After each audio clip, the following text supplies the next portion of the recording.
October 14, 1943. Sobibor, Poland. The sky was grey, heavy with the scent of ash and pine. Then came the sound, sharp, sudden, unmistakable. Gunfire. A shout tore through the camp yard. Prisoners scattered in every direction, clutching makeshift weapons, hammers, knives, even tools stolen from workshops. The ground shook as explosions ripped through the fences. Dust rose in choking clouds. Some fell where they stood. Others kept running, eyes fixed on the forest beyond the barbed wire. It was chaos, but it was planned chaos. Hours earlier, the men and women of Sobibor had agreed. If death was inevitable, it would not be on their knees. For months they had watched the trains arrive, the guards laugh, the smoke drift toward the horizon. Now on this October afternoon, history cracked open. One prisoner, a Soviet officer named Alexander Pechersky, shouted above the noise, "Forward, to freedom." His words cut through fear like steel. Even those who knew they might not live to see the next hour ran anyway. Bullets hissed past. Boots slipped in the sand. The air was thick with smoke and courage, a kind that burns even when the body fails. By nightfall, hundreds had broken through the wire. Some lay still in the fields, others vanished into the forest, carrying with them the impossible truth that even in a place built for death, rebellion was still possible.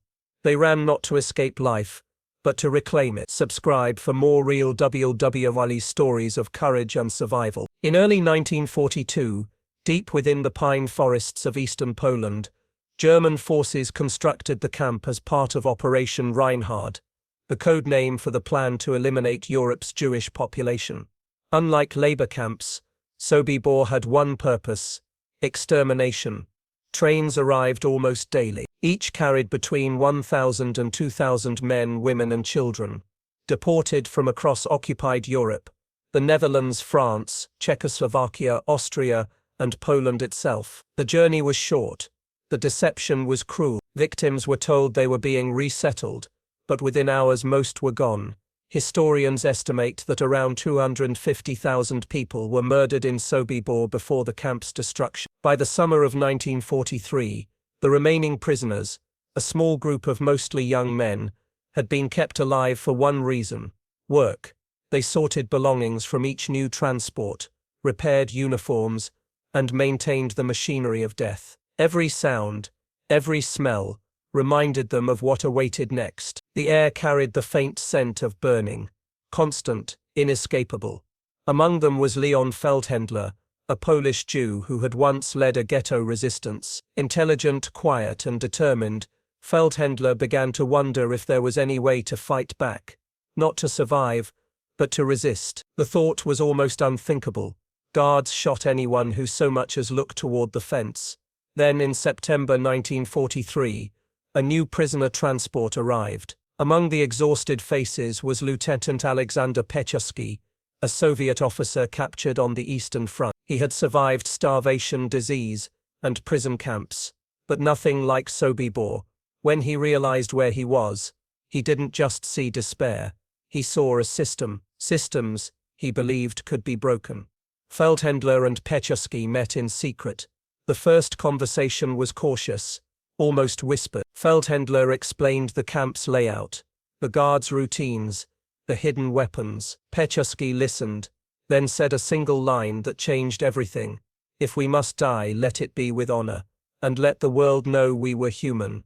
From that moment their goal was not escape alone. It was defiance, a way to prove that even in a place designed to destroy all traces of humanity, courage could still exist. But every step forward meant risking everything. One careless glance, one loose word, and every prisoner involved would be executed within hours. Still, the idea spread quietly through the barracks. Hope, the most forbidden thing in Sobibor, began to stir. And beneath the fear, one truth hardened among them all: freedom was worth dying for. The impossible situation, Sobibor was built for one purpose: efficient, concealed murder. As part of Operation Reinhard, the camp formed a dark node in the Nazis' plan to deport and kill Jews across occupied Europe. That cold administrative phrase, Operation Reinhard, names a program of systematic extermination, not a battlefield. Inside Sobibor, the machinery of that plan was visible in every routine and every order. Life inside the fences folded into a daily litany of small punishments and larger absences. The workshops thrummed with activity, carpentry, tailoring, metalwork, but the noise never meant safety. It meant complicity in survival that always felt borrowed. Prisoners learned to sleep with their clothes on, to keep a bag packed in the corner, to measure the distance from their bunk to the gate in the dark. The air was often sharp with the smell of smoke and burning, a scent that stretched from the camp into the surrounding forest and into the dreams of those who worked closest to the pits. That scent became a soundless clock. It marked the end of another train, the end of another set of lives. New transports arrived with methodical cruelty. Men, women and children were unloaded and told they were being taken to showers and resettlement. A lie practiced until it sounded like truth. Guards moved briskly, smiling into file tags and giving instructions in clipped German. Then the silence. When the music stopped, the camp held its breath. Workers who had seen the process could describe the routine with the bluntness of people who had memorized survival. After the trains, barracks still. Even the smallest noises, a dropped tool, the scuff of a boot, seemed amplified in that hush. The guards were not merely cruel. They were trained to remove humanity from the act of killing. SS men and auxiliary guards enforced rules with a deliberate, everyday brutality. A man might be shot for a late step, or for failing to obey a meaningless order. Punishment reinforced compliance, until hope became a private, dangerous thing. For many, the lesson was simple and bitter. The camp tolerated only the efficiency of life long enough to extract labor. Beyond that point, there was no future. Yet even in the thick of that hopelessness, small observations accumulated into understanding. Carpenters noted that certain officers preferred the workshop at particular hours. Tailors observed which guards took lunch alone. These were not trivialities. They were the raw material of any plan. For those few who thought about resistance, the facts of the camp revealed a lattice of routine, fixed shifts, predictable inspections, human habits that could, if one dared, be exploited. No one had managed an escape from Sobibor and lived to tell it. The impossible had been a settled fact, an iron law of the camp repeated in whispers. That knowledge made the idea of rebellion nearly irrational, an act tantamount to suicide. But when survival converted into mere existence, under the conveyor belt of death, that same impossibility became a provocation. If the system depended on complacency and silence, then a well-timed break in the pattern might be the only way to answer the nightly question that burned in every heart. If not us, then who? The spark, the plan. The spark that became the Sobibor Revolt began not as a grand strategy but as a string of small conversations. In 1943, among the prisoners set aside for work, two figures stood out by temperament and by circumstance. Leon Feldhendler, a former organizer and a familiar presence among Polish detainees, knew the camp by its rhythms and by its weak points. Alexander Pechersky, a Soviet officer, transferred to Sobibor that year, carried an officer's discipline and an instinct for organizing men under pressure. Each brought different strengths, local knowledge and military training, and together they supplied what the camp most lacked: a credible plan. They first met quietly, exchanging cautious questions that tested trust. Feldhendler sketched the layout in words: workshops close to the fences, guards who favored certain paths, minefields that were both a barrier and a constraint. Pechersky listened and mapped these details against a soldier's logic. The two men did not romanticize their circumstances, they measured them, they calculated. A military mind can see structure where others see only chaos. For Pechersky, the camp's order was a map to exploit. The plan that emerged was straightforward in its brutality and precise in its cunning. It relied on stealth rather than mass force.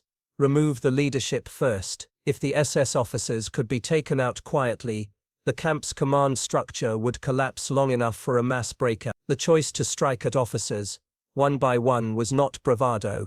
It was an attempt to create a window of confusion, a time when the mechanisms of control would falter. They recruited carefully. The conspirators were chosen for trustworthiness and specific skills: carpenters to lure and conceal, tailors to create plausible pretexts, mechanics to hide weapons among tools. Meetings took place where the smallest noises would not carry, behind piles of lumber, in the back of workshops, in the sharp shadow of midday work when guards expected only routine. Each recruit learned a role: who would call the officer, who would strike, who would hide the body temporarily, who would sound the alarm if things went wrong.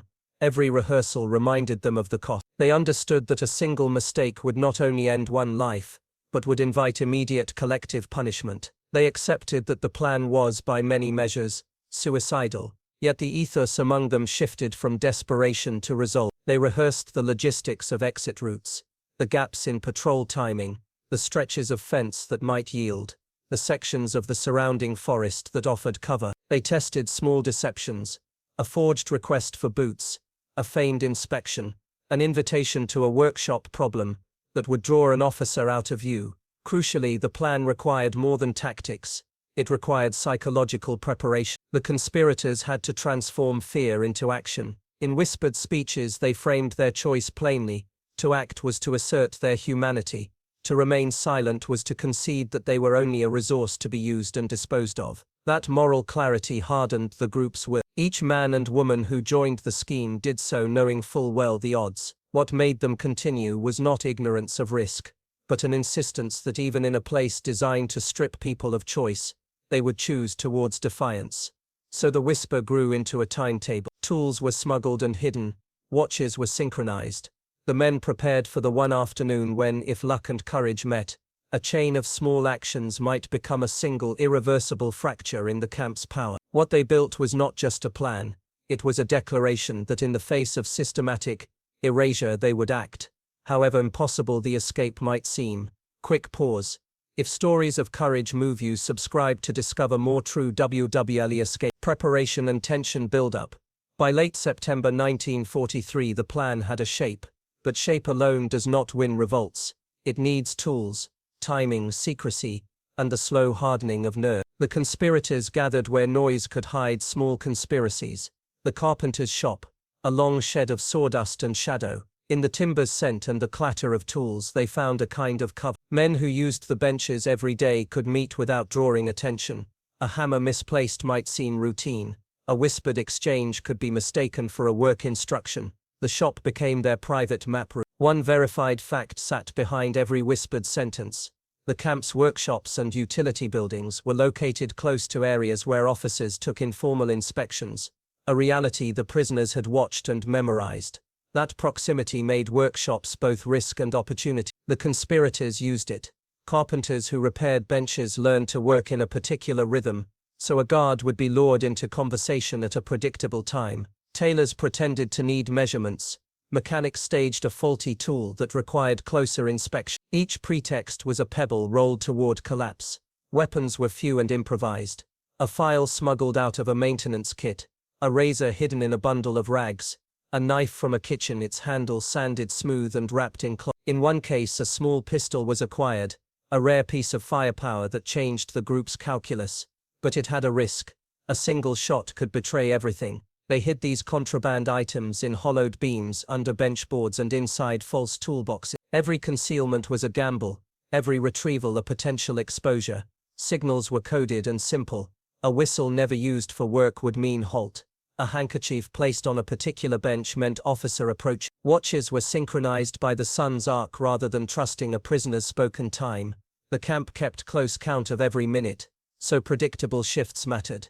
They practiced silence. A misstep in the yard could be heard as a confession. Each rehearsal ended with breath held, a pause so long it became its own test of will. Close calls came with stinging regularity. Once the saw used to hide a small blade went missing for a day, not stolen but requisitioned by a guard to fix a shelf. Panic tightened chests until a sympathetic prisoner returned it with a false story about the broken tooth. Another day an officer changed his usual route and walked past the back of the workshop where two men were whispering. They froze, palms clenched wide. The guard glanced only briefly, then moved on. Their hearts did not unclench for hours. Trust was built painfully. Each recruit's background was cross-checked in the privacy of the workroom.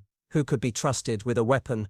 Who could keep composure while an officer laughed within arm's reach? Personal histories were traded in low tones. Where a man had fought, who had family alive, whether someone had hidden a cry during the last execution. These confessions made the plan human and fragile at once. As the date of action tightened toward October 14, tension cued itself to daily events. A new transport meant more hands to work and more eyes to watch. It also increased the urgency.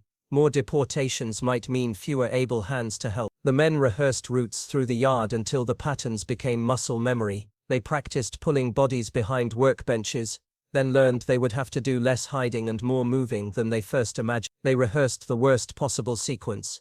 An officer killed too early, alarms raised, SS reinforcements appearing, and they simulated what to do then. Yet in the same small sawdust-filled rooms there were moments of laughter that felt almost obscene. A quiet joke about a stubborn nail, a shared piece of stale bread that tasted like defiance. That small human levity fed courage. The plan was technical, but it grew from moral clarity. If the camp systems depended on silence and obedience, then carefully orchestrated noise action might shatter the structure. Every tool hidden, every signal learned, and every near disaster endured tightened them into a unit that could act under the impossible weight of consequence. By early October, the conspirators had done more than fashion a plan. They had welded together a fragile community willing to carry the cost. The date hovered, a day chosen not because it guaranteed success, but because it offered the best chance within a web of otherwise lethal certainty. The escape attempt, October 14, 1943, began like other days in Sobibor. The scraping of boots, the ordered rhythm of work, the low hum of the camp as it prepared for another rotation. But that day held a secret tension. The conspirators moved into place with the quiet of men who had rehearsed the choreography, until it lived beneath their skins. Roles were taken up like uniforms. The lure, the striker, the concealer, the runner. They knew the stakes and the method. The carefully chosen sequence was simple on paper and devilish in practice. Remove the SS leadership first. Officers who issued orders, who could summon guards, who kept the camp's disciplinary pulse. Each officer would be called under a plausible pretext to a workshop or utility room. There, with a tool, a blade or a short pistol, a conspirator would strike quickly. The body would be concealed behind a bench or inside a tool chest for a short interval, long enough to delay discovery and buy time. The first killings unfolded with an awful, silent precision. A German officer arrived to inspect boots. A carpenter offered to fit them. A blade dropped, a struggle suppressed and brief, and then stillness. The conspirators moved like men who had practiced absence, closing doors, dragging weight, wiping fingerprints with trembling hands. Each successful removal widened the margin of confusion. A verified historical anchor of the day, the revolt involved coordinated attacks on officers and the subsequent mass breakout that reached the surrounding woods, an action that later testimony and records confirmed. With each officer taken, the camp's organized command weakened. Guards hesitated at inconsistent reports, then rushed here and there seeking explanations. Confusion widened, but plans made in wood and ink are fragile when human fear meets the unexpected. An accidental gunshot, the sound everyone dreaded, broke the delicate silence. Accounts differ on the precise trigger, but the result was the same. Alarm. Where they had hoped a cascade of quiet eliminations would leave the camp stunned and slow to respond, the single loud report turned every head. Shouts rose. Men on duty seized rifles and ran to watchtowers. The clock of the plan clicked faster, then skipped. The conspirators adapted. The prearranged signal blew. A whistle, sharp and impossible to ignore. The prisoners who had been held in a facade of normalcy, those selected to walk to the front gate as part of the ruse, now abandoned the act. They surged toward the fences under a new command. Run. For a brief chaotic instant, organization and panic braided together. Men and women threw down tools, grabbed children and sprinted. Barbed wire met bodies, mines planted around the perimeter. A verified and terrible reality of the camp's defenses began to detonate. The ground trembled beneath feet and the air filled with the sound of distant fragmenting explosions. Bullets spat from towers. Prisoners who had rehearsed routes now stumbled over mines and tripwires, fell into shell holes or were cut down by gunfire.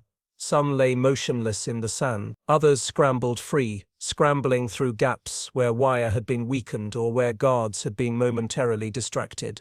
The forest awaited like a raw promise. Trees blurred into one another as fugitives crossed into the wood, some bearing injuries, many stripped of shoes and dignity, but driven by a single searing desire to live. Small groups scattered in every direction, slipping beneath branches, flattening into underbrush, pooling into hollows that hid them from search parties. The forest was no guarantee of safety, it was only a chance. For those who reached it, the cost was immediate and long. Wounded men lay in secret, families separated and tried to find one another in a landscape that had become wartime country. Bands of fugitives split to avoid detection. Some sought help from nearby villagers or partisan groups. Others hid in shallow graves of foliage and waited for night. The camp itself was thrown into furious disorder. The SS, shocked by the scale of the breakout, began to hunt with dogs and firepower. By nightfall, a factual tally had become grim and uncertain. Hundreds had escaped the wire during the uprising. Historical records commonly cite roughly 300 who fled the camp that day, but a far smaller number would survive the subsequent weeks and months of hiding, pursuit and war. The immediate success was a fracture in the system, a terrible, costly one, and it proved that the camp's supposed invulnerability could be breached. Amid pain and loss, the revolt carried an undeniable moral victory. The prisoners had not simply tried to run, they had chosen defiance in a place built to erase choice. In the hush after the day's violence, the forest held echoes of hurried breathing, of whispered plans for survival, and of a truth that would stubbornly resist the camp's attempt to obliterate it, that even where mechanisms of murder were most efficient, human beings could still, and did, rise to reclaim their agency. Crisis point near failure tier. The breakout unraveled into confusion the instant sound replaced stealth. The gunshot that cracked across the camp did more than pierce air, it tore the plan apart. For a heartbeat no one moved, then everything moved at once. Orders, shouts, screams. German, Polish, Russian, Hebrew collided in the same frantic air. The revolt meant to unfold with the quiet rhythm of a drill became a storm. From the workshops, prisoners poured into the yard, unsure which signal still held. Some still carried the tools of labor: axes, hammers, chisels, objects that had shaped wood and now became the only protection between them and machine guns. Others froze, uncertain whether to run or hide. A few, paralyzed by disbelief, stayed behind their benches, listening as chaos built around them. The first group reached the main wire. It glittered faintly, looped with the promise of death. Beyond it lay the minefield that every worker had been warned about. The Germans had buried explosives in staggered rows, 2 meters apart, random enough that no map could predict safety. Still, they ran, feet struck sand. Men and women threw themselves against the barrier, wire sliced palms and clothing. Some lifted fallen bodies to press the strands low enough for others to climb over. Then came the explosions, brief bursts that punched through the smoke and left nothing but ringing ears and flying dirt.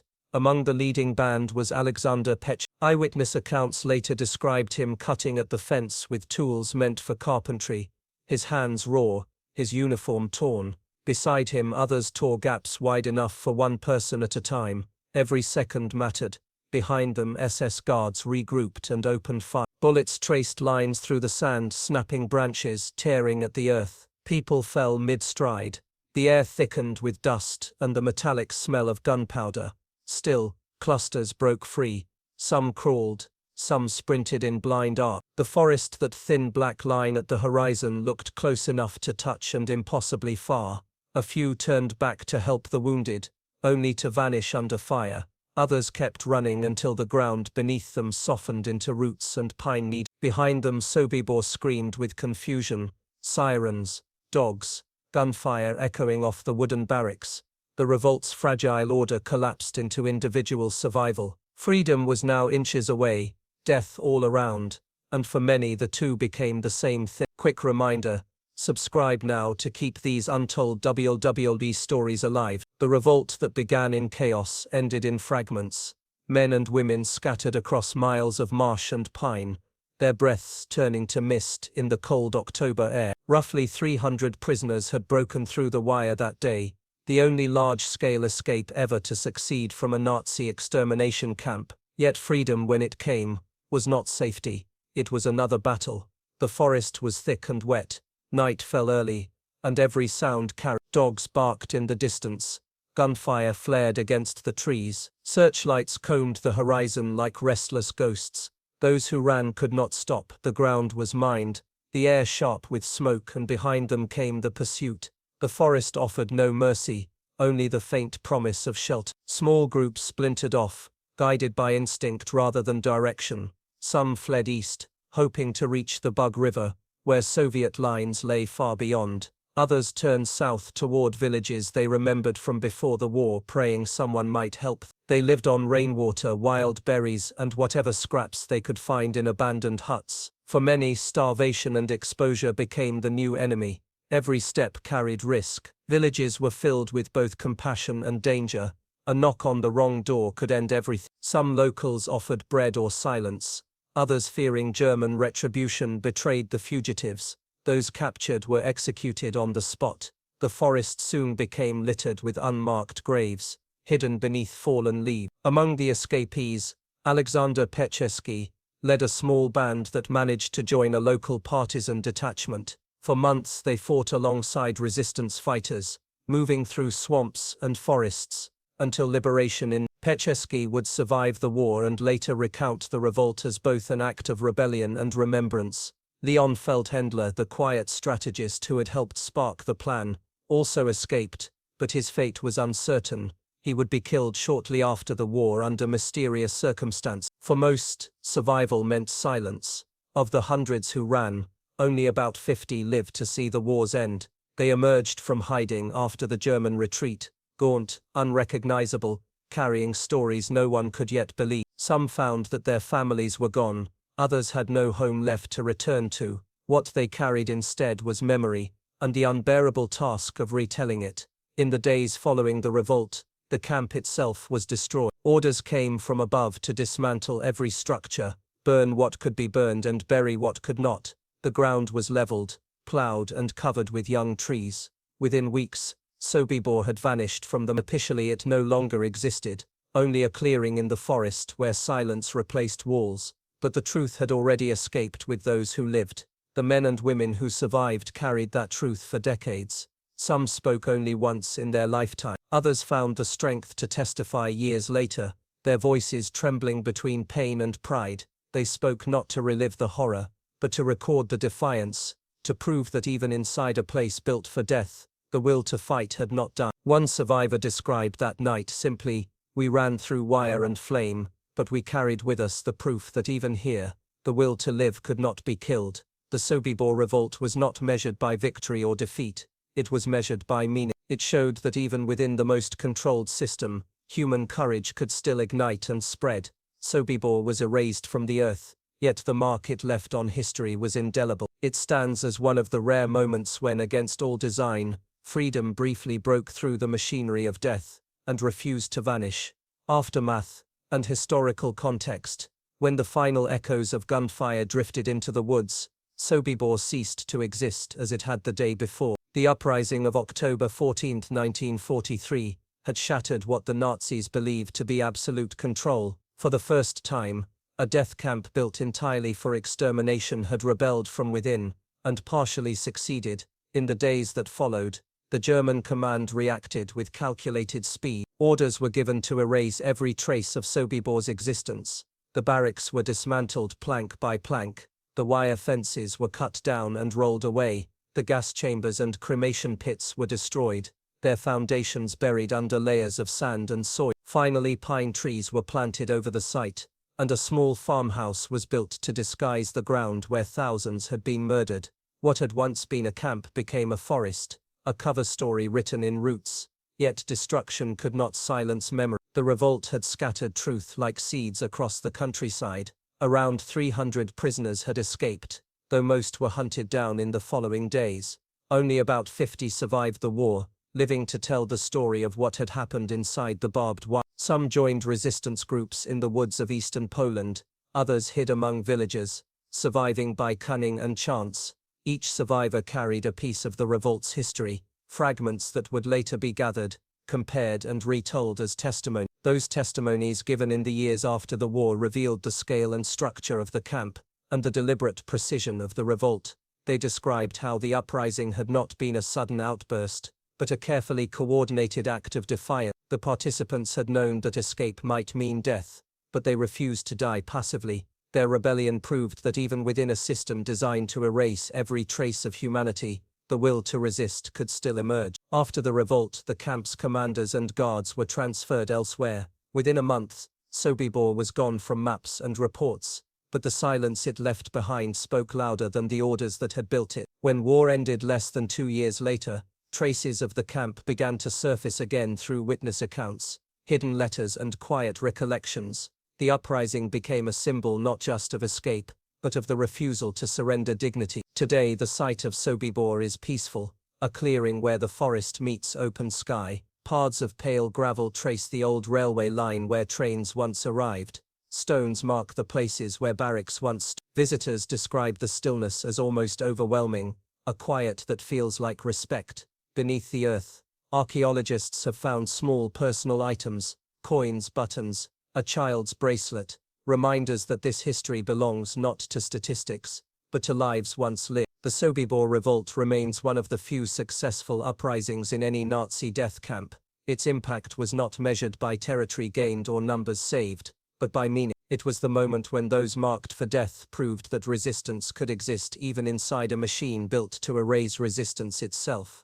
Sobibor's end was meant to erase the truth. Instead, it ensured that truth would endure. The camp was destroyed, but the courage that rose from it still stands as one of history's clearest proofs that the human spirit cannot be extinguished, even in the darkest hour. In the thick smoke of that October day, every step toward the forest was a declaration that even in the heart of destruction, the human spirit could still speak. Freedom, for most, lasted only moments, yet those moments rewrote history. Their courage pierced through a system built on silence, proving that remembrance itself can be a form of victory. Today, Sobibor's name is carved in stone, not buried beneath it. The men and women who rose there left no monuments, only proof that moral resistance is never in vain. Subscribe for more real WWII stories of courage, ingenuity, and freedom against all odds.